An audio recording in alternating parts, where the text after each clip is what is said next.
భారతీయ railway శాఖ వినూత్న ఆలోచనతో ముందుకు వచ్చింది. రైళ్లలో ఏటీఎంలను ఏర్పాటు చేయాలని రైల్వే శాఖ భావిస్తోంది. ప్రయోగాత్మకంగా ఓ రైలులో ఏటీఎంను అధికారులు ఏర్పాటు చేశారు. సెంట్రల్ రైల్వే తొలిసారిగా ముంబై, మన్మాడ్, పంచవటి ఎక్స్‌ప్రెస్‌లో ఏటీఎంను రైల్వే శాఖ ఏర్పాటు చేసింది. పంచవటి ఎక్స్‌ప్రెస్ ప్రతిరోజు ముంబైలోని ఛత్రపతి శివాజీ మహారాజ్ టెర్మినస్ నుంచి మన్మాడ్ వెళ్తుంది. సుమారు 4:30 గంటల పాటు దీని ప్రయాణం కొనసాగుతుంది. ఈ మార్గంలో ఉండే ప్రయాణికులకు ఈ రైలు ఎంతో ముఖ్యం. ఈ నేపథ్యంలో భారతీయ రైల్వే దేశంలోనే తొలిసారిగా కదిలే రైల్లో అధికారులు ఏటీఎంను ఏర్పాటు చేశారు. ఈ వినూత్న సేవను ఏటీఎం ఆన్ వీల్స్‌గా పిలుస్తున్నారు. బ్యాంక్ ఆఫ్ మహారాష్ట్ర సహకారంతో ఏర్పాటు చేసిన ఈ ఏటీఎంను రైలులోని ఒక ఎయిర్ కండిషన్డ్ చైర్ కార్ కోచ్‌లో గతంలో ప్యాంట్రీగా ఉపయోగించిన స్థలంలో ఏర్పాటు చేశారు.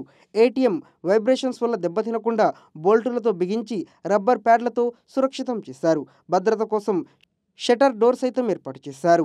ఈ ప్రయోగం విజయవంతమైతే భవిష్యత్తులో మరిన్ని రైళ్లలో ఏటీఎం సౌకర్యాన్ని ప్రవేశపెట్టే అవకాశం ఉందని రైల్వే అధికారులు తెలిపారు.